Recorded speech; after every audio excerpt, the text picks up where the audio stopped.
இது என்ன மாவு? பச்சரிசி மாவு. எங்கே கொஞ்சம் எடுத்து காட்டுங்க. இந்த பாருங்க, பச்சரிசி மாவு. வெறும் பச்சரிசி தானே அது? வெறும் பச்சரிசி மாவு. அப்புறம் கொஞ்சோண்டு சால்ட் போட்டு சுடு தண்ணியில் பிசைஞ்சு இந்த மாதிரி சப்பாத்தி மாவு பதத்துக்கு பிசைஞ்சு இப்படி குட்டி குட்டி உருண்டையாக பிடிச்சி போடணும். அப்படியா? ஆமாம். சரி, எதுக்காக வேண்டி? பால் கொழுக்கட்டை செய்ய. பால் கொழுக்கட்டை செய்கிறதுக்கு. சரி, ரைட்டு. இப்போ இது உருண்டையாக தேய்ச்சி இது பண்ண பிறகு ஒரு வெல்லம் போட்டு வெள்ளைப்பால் காய்ச்சிக்கிறணும். சரி. அது கூட கொஞ்சம் ஏலக்காய் போட்டுக்கிறணும். நல்லா காய்ச்சின உடனே அப்படியே இந்த உருண்டையை தூக்கி கொஞ்சம் கொஞ்சமாக எடுத்து அது கூட போட்டு ஒரு 10 நிமிஷம் வேக விடணும். சரி. இறக்கிட்டு தேங்காய் பூ மேலே போடணும். சரி, அது செய்யறது நம்ம பார்ப்போம். ஏம்மா இப்போ என்னம்மா செய்றீங்க? ஆமா, வெள்ளைப்பாகு ரெடி ஆயிடுச்சு மாமா. எதுக்கு? பால் கொழுக்கட்டை செய்ய. பால் கொழுக்கட்டை செய்ய. ஆமா.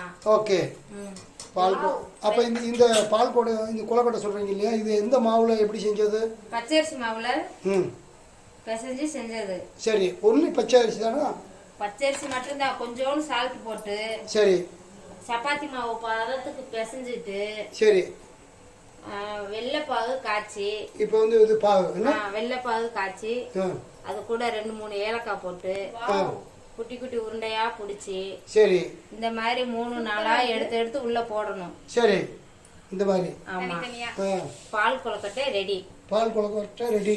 ஆமா, 10 நிமிஷத்துல ரெடி. அந்த பாகு எதுல ஆனதுமா? வெள்ளைப்பாகு.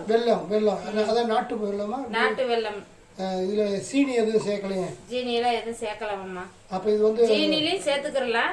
சீனியில சேர்த்தா சுகர் பேஷண்ட் சாப்பிடக்கூடாது. ஓஹோ. நாட்டு சர்க்கரையில சேர்த்தா சுகர் பேஷண்ட் சாப்பிடலாம். ஆமா. அப்படியா? பரவாயில்லையே. இது செய்யறதுக்கு எவ்வளவு நேரம் ஆகுமா? 10 நிமிஷம் ஆகுமாமா. சரி சரி. இது சாப்பிடுறதுனால வேற எதுவும் சைடு எஃபெக்ட் எதுவும் இல்லையா? அதெல்லாம் எதுவுமே கிடையாது. அப்ப இது செய்து முடிச்ச பிறகு அதை டேஸ்ட் பாப்போமா? பார்க்கலாம். Right, okay. ரெடி ஆயிடுச்சு மாமா பால் கொழுக்கட்டை. பால் கொழுக்கட்டை ரெடி ஆயிடுச்சா? ரெடி ஆயிடுச்சு. கொதிச்சிருச்சு, வெந்துருச்சு. ஆமா, டேஸ்டுக்கு தேங்காய் பால் சேர்க்கணும். நம்ம இப்போதைக்கு தேங்காய் பால்னால பசும்பால் லைட்டா சேர்த்துக்கிறோம். பசும்பால்? ஆமா. ஓகே. லைட்டா.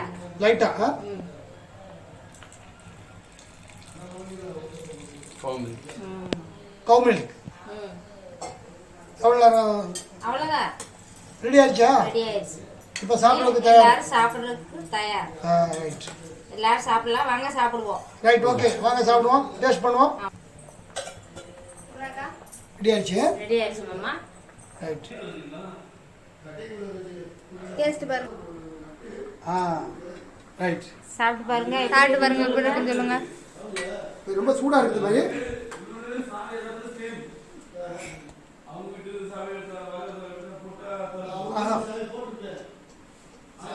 சூப்பராக்கா. இங்க பாருங்க, நம்ம வீட்டு செல்ல பிராணிய. சூப்பரா இருக்குப்பா. ஆமா. இந்த பால் கொழுக்கட்டை ரெடி. இப்போ எல்லாருக்கும் நமக்கு சர்வ் பண்ணுவோம். எல்லாம் டேஸ்ட் பண்ணி பாருங்க. ரைட். தம்பி, எப்படி இருக்கு டேஸ்ட்? நல்லா இருக்கு. சூப்பரா இருக்கா? நல்லா இருக்கு. சரி, ரைட். சூப்பர் சொல்ல முடியாது, ஆனா நல்லா இருக்கு. நல்லா இருக்கு. ஓகே. டேஸ்ட் பாருங்க. டேஸ்ட் சாப்பிட்டு பாருங்க. சாப்பிட்டு காட்டு சொல்லுங்க. அப்படியே சாப்பிடாம டேஸ்ட்னு சொன்ன எப்படி? ஏ ஒண்ணா. சரி, ரைட்.